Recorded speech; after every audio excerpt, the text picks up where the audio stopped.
A 7 News update, funeral services will be held Monday for a 12-year-old girl who the Pickens County coroner says died of bacterial meningitis. These photos of Ansley Pace Chapel are from the Dacusville Middle School Facebook page, where she was a rising 7th grader. Dacusville Middle School held a gathering yesterday to honor Pace's life and support students and staff. The Pickens County coroner says this is the first confirmed bacterial meningitis case they've seen in 3 years. The CDC says all types of meningitis can be contagious. There are vaccines available for several types of meningitis, both bacterial and viral. Breaking news now, a death investigation is underway in Easley following a shooting early this morning. Police received the call just after 1 this morning along Colonial Drive. Authorities say the incident is isolated and there is no ongoing threat to the public. Detectives are still on scene as they continue their investigation. As we learn more, we'll keep you up to date on the air and on our website, WSPA.com. On this holiday, we do want to start though with breaking news. State law enforcement has confirmed a shooting in Seneca last night involved a deputy. Now, just after midnight, deputies were conducting a welfare check at an apartment complex on Gale Court, and they say a man set fire to his own apartment. Officials say a deputy and that man shot at each other before the man ran to a nearby home. SLED then says the man was shot by the homeowner, and he was eventually detained and taken to the hospital. No deputies were injured. All shooting in Taylor's is under investigation this morning. Deputies with the Greenville County Sheriff's Office responded to a 911 call just after 1 a.m. on West Tiger Bridge Road. An adult male was found with a gunshot wound and taken to the hospital. His condition is unknown. A person of interest has been detained, but no charges have been filed. Authorities believe the incident is isolated. Breaking news in Oconee County. A teen was shot along a beach area of Lake Hartwell. The sheriff's office says it happened around 7:30 last night off Pickens Bend Range Road. We're told a group was swimming when there was an argument. People started shooting at each other and a 19-year-old was injured. The victim was taken to the hospital. There's no word on their condition. A proposal to impose a $5 bridge maintenance fee on registered vehicles in Lawrence County was quickly shot down by Lawrence County Council, despite officials saying there are upwards of 20 bridges out of service in the county. The idea brought up by one council member would be that an estimated $350,000 would be generated annually to fund bridge repairs and replacements, something the county says they're in desperate need to fix. However, the majority of council believe that would not be the best way to generate the nearly $1 million each bridge is going to need. The reality is that this fee would not have solved our problem. It would not have fixed the bridges.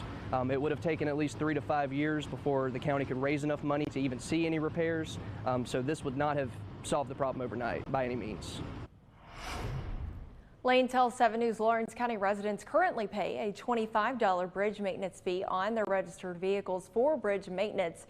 Council says they're still brainstorming other ways to come up with the money. In addition to celebrating the country's independence this 4th of July, the White House is also celebrating President Trump's big legislative victory. CBS's Erica Brown is at the White House where President Trump signed his new spending package.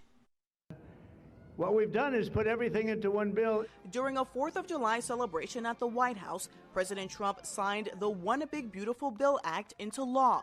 With congressional Republicans and members of his cabinet at his side, the president used the same gavel from the bill's final passage in the House Thursday. This is a triumph of democracy on the birthday of democracy, and I have to say that the people are happy. The legislation increases spending for border security and defense and extends Trump's 2017 tax cuts. So you have the biggest tax cut, the biggest spending cut, the largest border security investment.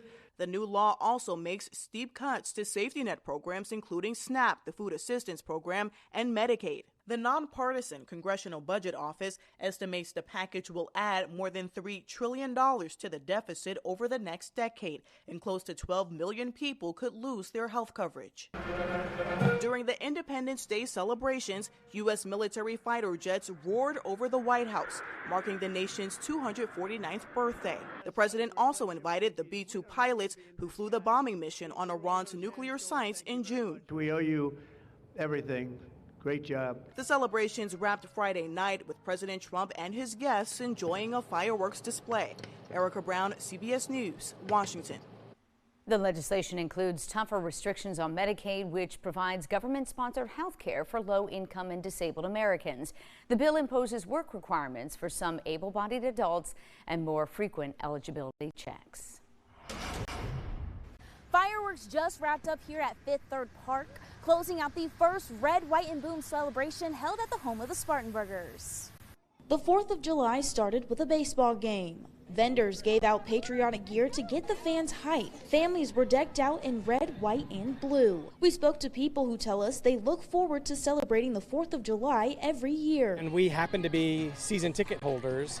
And so when we found out that Red, White, and Boom was going to be in Spartanburg at the facility, we were thrilled. Organizers came prepared for the crowd. They had bubble wands, whistles, bracelets, and more. Like the ice cream.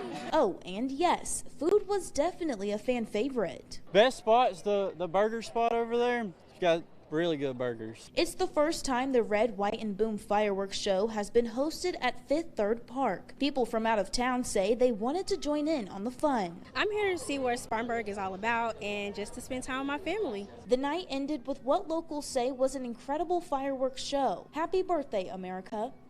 Fifth Third staff say an attendance record was broken today. More than 4,000 people came out to see the baseball game and the fireworks show. In Spartanburg, Ariana Meadows, 7 News. By the way, the next broadcast of the Hub City Spartanburgers on the CW will be this Sunday. Hub City faces the Winston-Salem Dash on Sunday at 2 p.m. and you can watch it on the CW 62. It was a national news story. A pregnant, brain-dead woman in Georgia was kept on life support to allow the fetus to grow. Now, an upstate doula care service is holding a summit to educate and support mothers to help them know their rights and to prevent high maternal death rates in Black women. 7 News' Christine Scarpelli is in Spartanburg with more. Birth Matters is the organization here in Spartanburg County, and they are working to combat those scary numbers we're seeing in African American women. According to the CDC, Black women are 3 times more likely to die from a pregnancy-related cause than white women. The CDC says inconsistent quality of health care, underlying chronic conditions are to blame, as well as social factors. Executive Director of Birth Matters, Amber Pendergraph, says they're holding a health summit in Spartanburg to help. They're also training doulas, an advocate for the mother, as well as providing local services like yoga, chiropractic sessions, and therapy. We want to talk to the mothers at the summit about breastfeeding, about parenting, about womanhood and motherhood, the good, the bad, and the ugly. The Healthy Beginnings Summit will be right here at Wofford College, July 19th. They do ask that you sign up ahead of time. You can find out more information at WSPA.com. In Spartanburg County, Christine Scarpelli, 7 News. It shows South Carolina's job market is hot headed into summer. The state added thousands of jobs in May, and the unemployment rate continues to go down. State House reporter Caroline Yaffa breaks down the numbers. Here at the Department of Employment and Workforce, they tell me that South Carolina's job market is heating up for summer. The state continues to show low unemployment rates and strong hiring overall. From the governor on down, there's a strong commitment in making sure that we are a state that is open for business and attracting a wide array of businesses to South Carolina.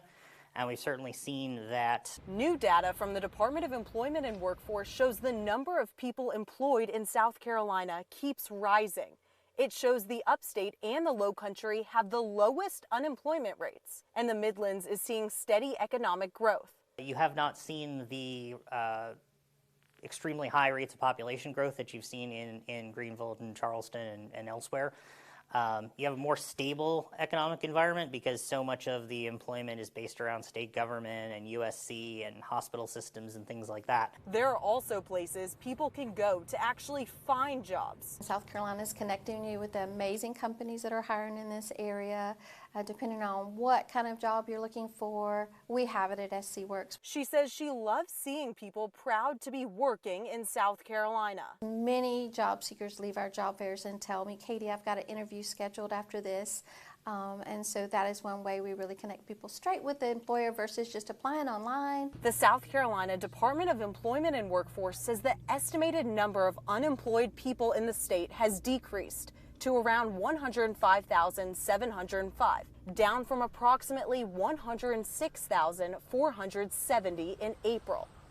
In Columbia, Caroline Yaffa, 7 News. The monthly survey of businesses in South Carolina showed an increase of over 5,000 jobs.